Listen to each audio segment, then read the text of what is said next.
Welcome, everyone, to this episode of the Gretchen Casey Show, where I talk to real people who are in the field of real estate and who are not only experts, but are also very generous and willing to share what they have learned and experienced and share their wisdom and their tips.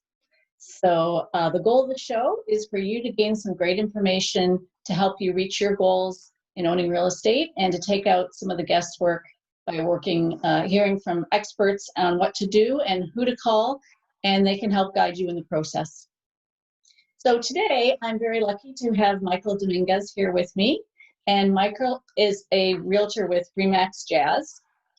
I first met Michael by attending the Durham REI meetings, and those are networking meetings for real estate investors held in Ajax each month. And I very quickly was interested in Michael. He was very open and friendly and participated in the meetings, and everybody in the place seemed to already know him. So I said, that is somebody I have to find out more about. So I'm going to turn it over to Michael, and you can tell us a bit more about yourself and your background and what you do and who you work with. Sure. Well, thanks for having me on the show. I really I appreciate it. I'd love to be able to share a few tips and tricks and for your listeners. So as you said, my name is Michael Dominguez. I'm currently working with RE/MAX Jazz brokerage here in the Durham region, and my team, we have the Doors to Wealth real estate group, and we focus on helping people with investment properties and building wealth through real estate. And so that's certainly I guess we'll call it my 9 to 5 is as a investment realtor. And simultaneously, I'm also an investor myself. My wife and I, we have 13 investment properties, including 11 legal 2-unit dwellings, primarily in Durham region, but also we have properties in Northumberland as well. And I also own 2 multiplexes. In addition, I have a number of joint venture partners, but my wife and I are certainly owning a number of the properties ourselves. So that's my story in a nutshell. Okay, excellent. So can you explain a bit about what an investor-focused realtor is and how that might be different from another realtor who doesn't have that same focus? Yeah, that's a great question. The best analogy I can give you is I absolutely adore my family doctor. I think he's excellent. I can ask him pretty much any question and he'll help me out. But if I were to get to a point where I needed an operation, I had cancer or something like that, I wouldn't be using my family doctor as my surgeon because that's not his skill set. And not to say that it's the same as surgery, but certainly there's a lot of nuances that are involved with investment real estate. Certainly finding the best opportunities for you. And so working with an agent who has not just done this for a week or a month, but owns a number of properties themselves. They've got the experience. They've worked with countless clients and help them build wealth.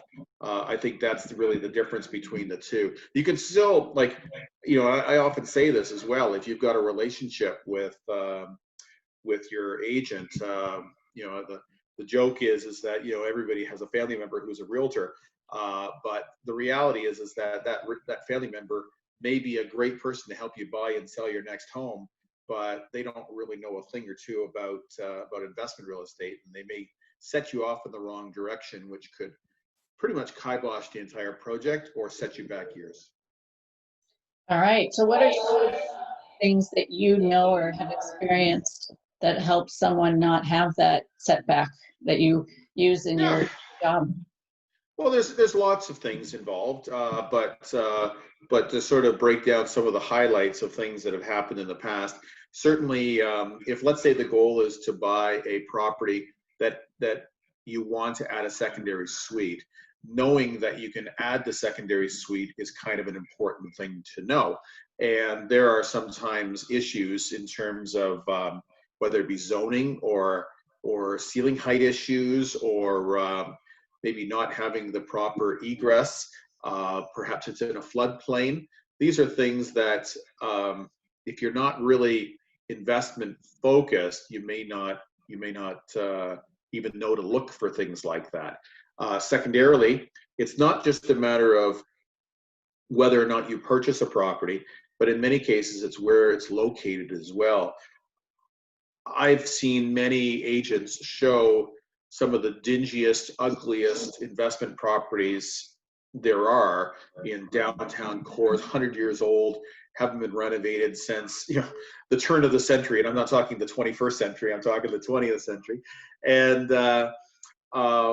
And these properties are available for purchase. And if you don't know any better, that's the kind of property you may decide to buy. But unfortunately, if you buy a property in a really inferior location and inferior condition, you're likely going to get pretty shitty tenants as well, and it's going to make your whole experience much worse and break you before you've actually built your portfolio. The key is in a buy and hold strategy is to find a property that's not only going to be rentable, but is going to be as little work as possible on an ongoing basis. The key to this industry is to hold on to a property, not for a year or three, but 10 or 20. And that's when these properties really build some generational wealth. Okay, so you walk them through that process of picking out property and educating them along the way then?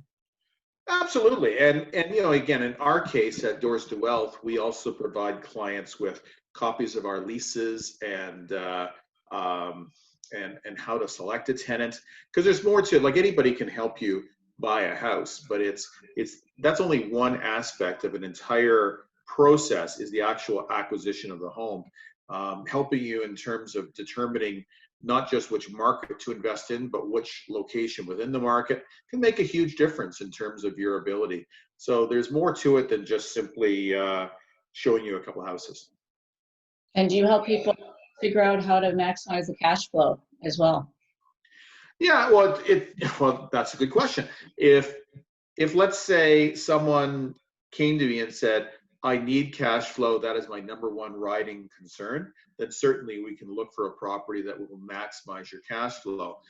If you came to me and said, I'm looking to build my wealth and maybe buy a property where I could use a strategy, it's called BRRRR, which is buy, renovate, refinance, and rent.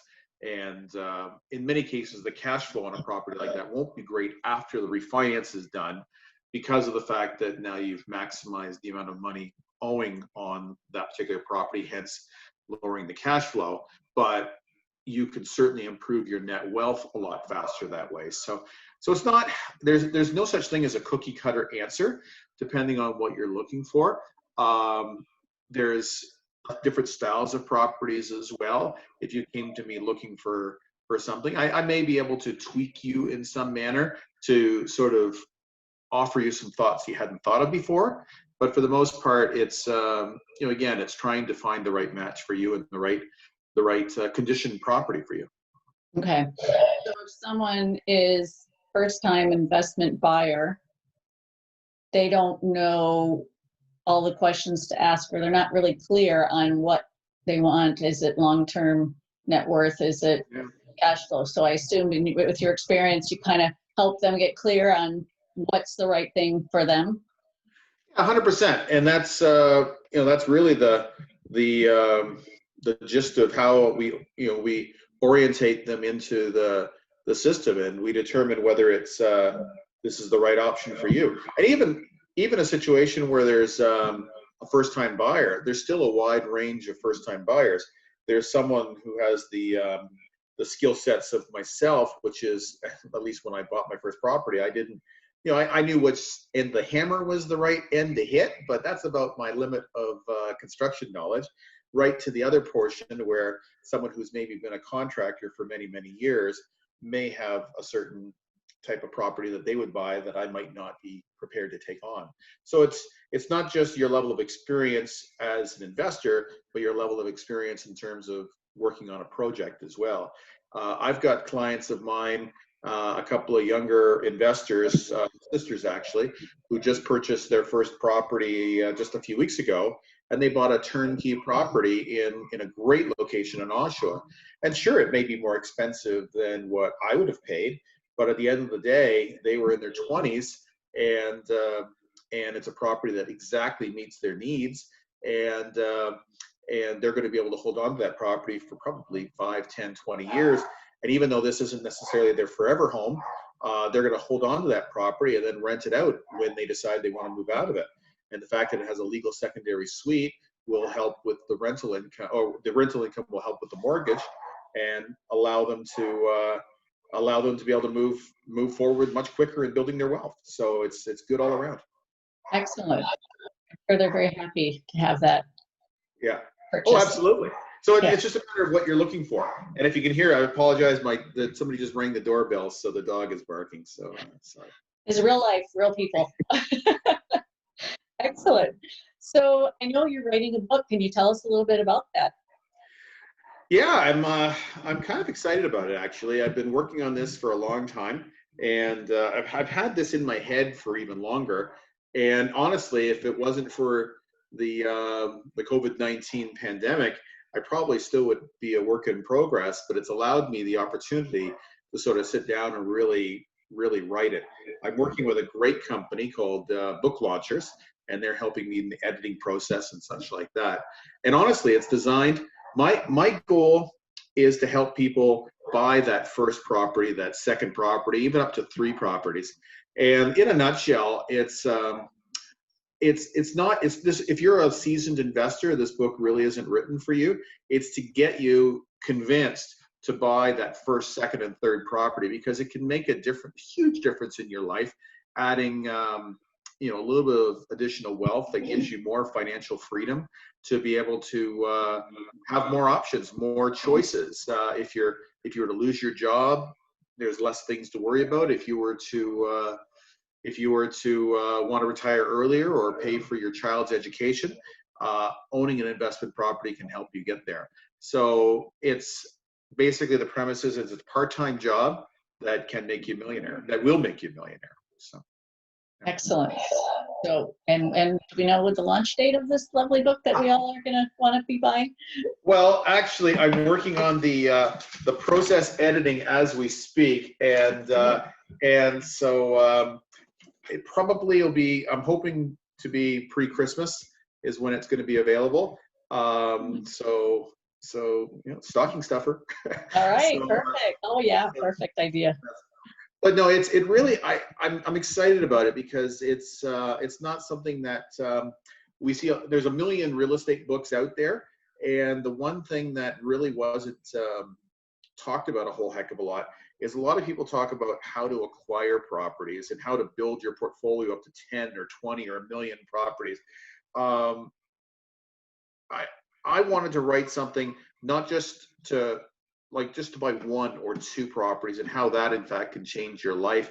And then the other thing that's the thing that not a lot of people talk about is it's not the acquisition of the property that builds the generational wealth. It's the holding on to those assets and having them appreciate if they're in solid locations. And that's really where we focused on was on the hold, like to buy a quality property in a quality neighborhood, allowing you to get quality tenants, and then leading to quality long-term profits. And that's really the premise of what my foundation of real estate has been. Is I'm never gonna lead the world in terms of the number of properties I own, but honestly, owning 2 or 3 properties and just holding on to them for a long time can change your life. Okay. Looking forward to the book too. Excellent. So people have a lot of questions right now about buying and the mid-COVID market that we're in. What would you say to potential buyers and sellers about that? Yeah, the COVID world it's very fluid. It's the shortest answer I can give you in terms of what's going on. So anything we talk about today could be very, very different than certainly what it was a month ago, and where it could be a month from now.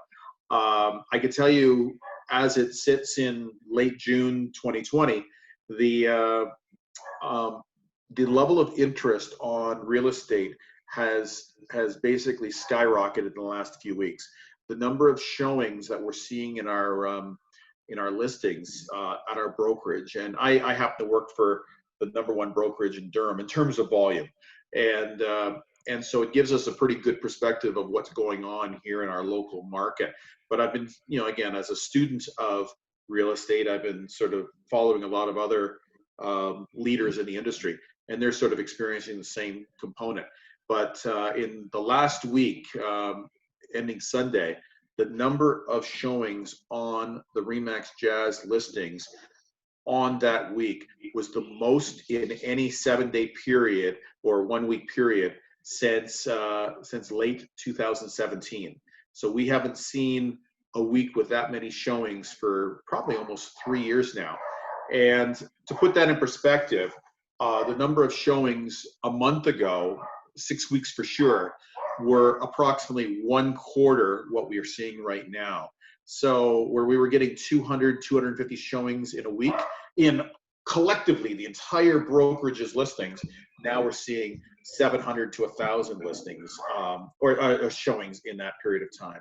And that's an indication that there's a lot of people out there looking at purchasing right now and entering into the market.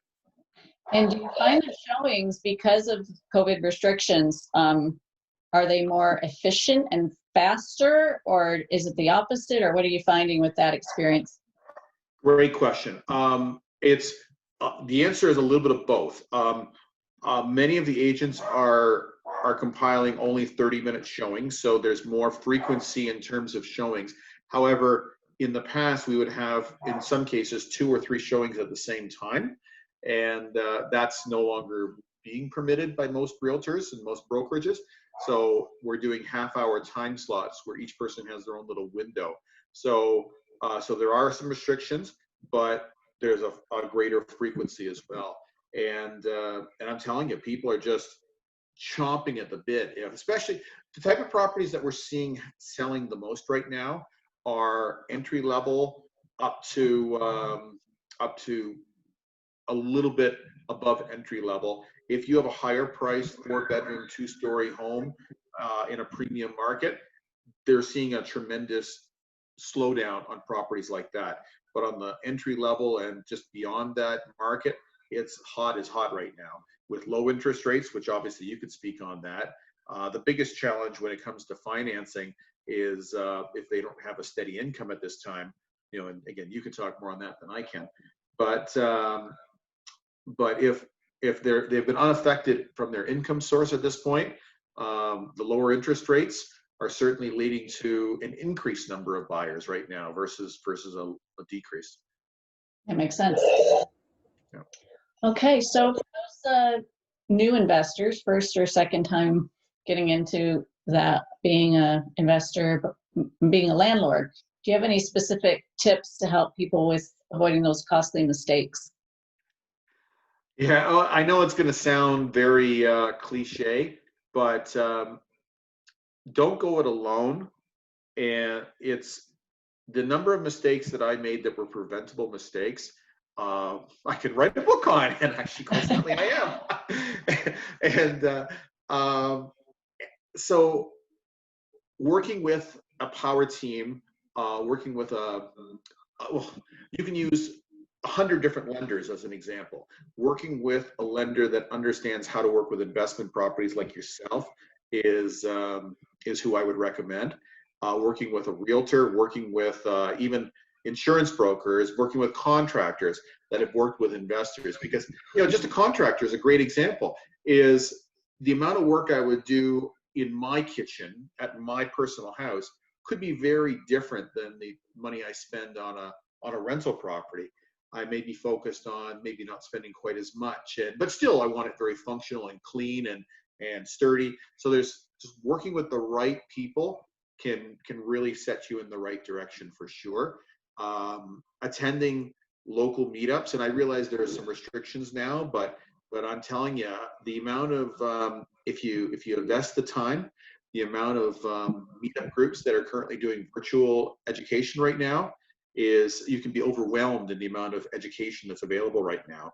And so the key is to just start to get it and make notes and really start to do your research. There's a number of books, obviously, on the subject, but honestly, it's just meeting with some local people and really starting to network with others that are actually doing what you want to be doing. And would you have a tip in terms of mindset? Because I know for me personally, my mindset rules my life. So would you have any how to be in a good mindset for investing? Yeah, well, that's really the whole premise of the well, not so much the premise of the book, but the premise of what's driving me is, again, understanding your why is a big deal. I don't think when I talk to all the people that are clients of mine with investors, I don't think any of them sort of says, I woke up one day and I just in my dreams I wished I'd be a landlord. That was what my goal was to be. I don't think anyone's ever said those words before. Nobody really wants to, be responsible and a landlord and stuff like that. It's a means to an end, and so the goal is, at least for many people, and myself included, is to obtain a level of financial freedom and to offer me the level of choices that I want to have, and put me in a viable position so that I can not have to depend on any one job, any one person to keep me afloat. That scares me. That's, in my mind, that's the riskiest situation of all. I want to empower myself so that I have the choices on my own. And so again, if I have a conversation with someone and their mindset is, I just don't want to be dealing with tenants, I don't want to be plunging toilets. The reality is that it's less, again, if you work with investment properties, there's less of that crappy stuff than you might think. But at the same time, there is going to be some crappy days. And so it's a matter of understanding what your why is, and then striving to get there. That makes complete sense. And then you have you have control and some security and choices, freedom. Awesome. Yeah. Excellent. So what would be your last piece of advice for Canadians today at this time? Well, it's a continuation of that last comment. Is, if COVID has kind of taught us anything, it's that we can't depend on one employer as our sole source of income. It's how many people out there have been laid off, even if it's just temporarily, for the last 3-4 months, and potentially even longer. And that's a really scary position to be in. So certainly I've been telling people more than ever before to really focus on creating some sort of a side hustle, or whatever the slang word is of the day. But to have a second, third, and even fourth source of income, I think, is so imperative. And so whether that be investment property income that I focus on, and I don't get a ton of cash flow on it because of the way I refinance my properties, but I do get positive income from that. I do private mortgages, and I generate monthly income in that manner. We also do some value investing, and I've actually, in the past number of weeks and months, I've been taking a lot of further education on trying to make myself even more skilled in terms of value investing. Maybe it could be option trading that can generate some extra money. It could be a small business or a side hustle. Heck, you could be an Uber driver or Uber Eats if you need to. But the more side income and side hustle you can make, the better. And especially if that doesn't involve you doing the day-to-day work. Like a lot of people I know are making scrunchies or working at Uber Eats or something like that. And you have to physically do it every single time. Whereas once you get an investment property or a private mortgage and they're running themselves, now you're earning money while you sleep. And again, Warren Buffett quote is, if you don't earn money when you sleep, you'll be working till you die, sort of thing. It's a whole, again, a mindset thing of more and more sources of income And so that would be certainly my greatest advice. It doesn't have to be real estate. It doesn't, but I could tell you, again, the quotes from over 100 years ago were that 90% of the millionaires in the world got that way through real estate. I don't know if that stat still holds true to get today, but it's a majority. And I can tell you that I'm never going to be the type of guy that's going to throw a 90-mile-an-hour fastball or shoot 3-point shots or something like that. Those days are behind me. I'm never going to be the type of guy that's going to develop this app that's going to make millions and millions of dollars. But real estate is something that any one of us, with male, female, doesn't matter who you are, if you spend the time and get the education, you can invest in real estate and change your life. And you touched on private lending. So if somebody has either a line of credit or some cash or an inheritance, or they have some money, but they don't necessarily want to buy real estate, and they're thinking about private lending, you are a private lender, you've had some experience. What would you want to share about that? Yeah, well, the first thing is one thing that a lot of people are not aware of is you can actually use your RRSP, excuse me, your RSP as a means of the money to be used towards the private mortgage. Sorry, I'm going to cough again. Yeah, I'm glad you're bringing that up because I didn't say that. And because it's not like I've got